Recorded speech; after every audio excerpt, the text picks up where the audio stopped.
ఒక్కసారి కొమ్మూరి గోల్డ్ కి కాల్ చేయండి. తాకట్లో ఉన్న మీ బంగారాన్ని విడిపించి మార్కెట్ ప్రైస్ కి వాళ్ళు కొనుక్కుని మిగతా డబ్బులు మీకు ఇచ్చేస్తారు. అందరికీ నమస్కారం, వెల్కమ్ టు అవర్ ఛానల్. ఈరోజు ఈ ఏప్రిల్ నెలలో ఏ రాశుల వారికి ఎలా ఉండబోతుందో తెలుసుకుందాం. మనతో పాటు ఉన్నారు కేఎస్ఆర్ గారు. గురుగారు నమస్తే. నమస్తే అండి.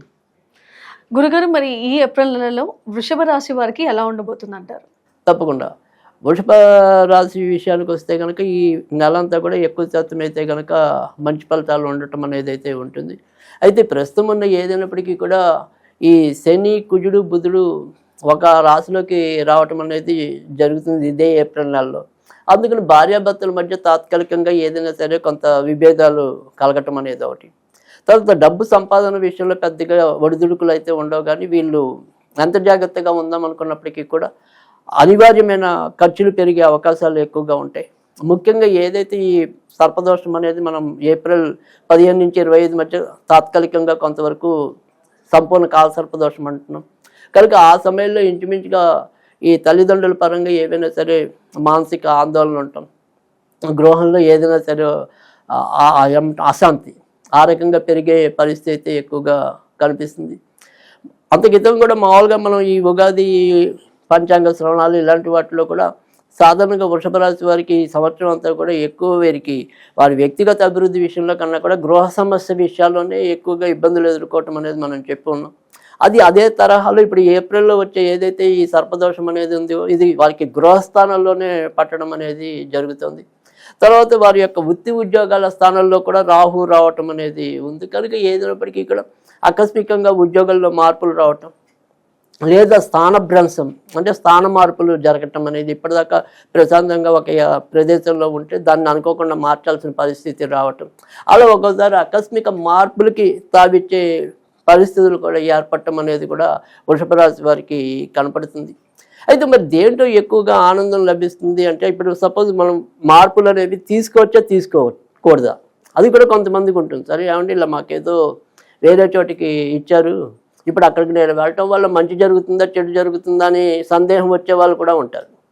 ఖచ్చితంగా మార్పు తీసుకోవచ్చు, మార్పు తీసుకుంటేనే మరింత అభివృద్ధి పొందటం అనేది ఉంటుంది. కానీ ఆ రాహు ఉండే 10 రోజులు కొంతమంది ఏంటంటే ఇబ్బంది పెట్టడం అనేది, అంటే అక్కడికి వెళ్ళగానే ఒక 10 రోజులు అయితే అయ్యో ఎందుకు వచ్చాను అన్నట్టు ఉంటుంది వాతావరణం అంతా గజిబిజిగా. కానీ ఆ తర్వాత మాత్రం చక్కటి మంచి జరగటం అనేది ఉంటుంది. లాభస్థానంలో ఉన్న శని వీళ్ళని బాగా సేవ్ చేయటం అనేది అయితే జరుగుతుంది. కనుక ఏ రకంగానూ భయపడక్కల్లా, బట్ మార్పు మాత్రం ఒకసారి తప్పనిసరిగా తీసుకోవాల్సిన పరిస్థితి ఎక్కువగా ఉండే పరిస్థితి ఉంటుంది. ఒక రకంగా రాజయోగం కనిపిస్తుందంటారా? అంటే అసలు మామూలుగా కూడా మనకి వ్యక్తిగత అభివృద్ధి విషయంలో చాలా చక్కటి సూచనలే మనం ఈ ఉగాది అంతా కూడా ఎక్కువ మంది వృషభ రాశి వాళ్ళకి చేశారు.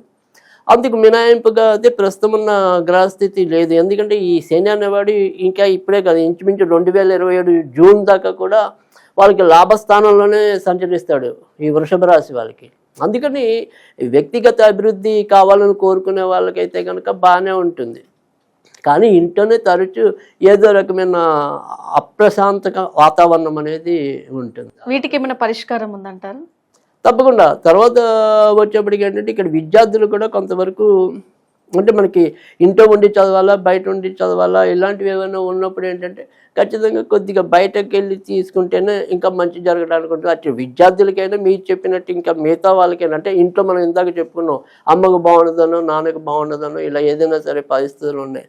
సో వీళ్ళందరూ కూడా ఏం చేస్తే మరి ఇంకా మంచి జరుగుతుంది అనేది కనుక చూసుకున్నట్టయితే కనుక వీళ్ళు ఏదైనా ఉంగరం పెట్టుకోవాలనుకుంటే కనుక ఇంద్రనీలం పెట్టుకోవాలి.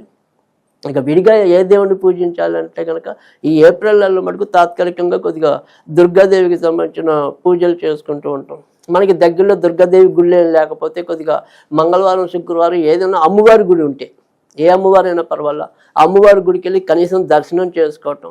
అలాగే కొద్దిగా ఓపిక తీరిక ఉన్న వాళ్ళైతే కనుక ఈ మంగళ శుక్రవారాల్లో కొద్దిగా కుంకుమ పూజ చేయించుకున్నట్టయితే కనుక ఇంకా మంచి జరగటం అనేది, ముఖ్యంగా తల్లిదండ్రుల పరంగా ఉండే ఏదైనా సరే ఆందోళన అలాంటివి ఏమైనా ఉంటే కూడా తగ్గడానికి అవకాశాలు ఎక్కువ ఉంటాయి. వీళ్ళు ఏమైనా పగడం లాంటివి ఇలా ధరిస్తే మంచిది అని ఏమైనా ఉందంటారు? అది ఇందాక మనం ఇంద్రనీలం అనేది చెప్పుకున్నాం. సో వీళ్ళు ఏదైనా సరే ఉంగరం ధరించాలంటే కనుక ఇంద్రనీలం పెట్టుకున్నట్టయితే కనుక మంచి ఫలితాలు పొందడానికి ఉంటుంది. సో ఆ రకంగా చేసుకోవచ్చు.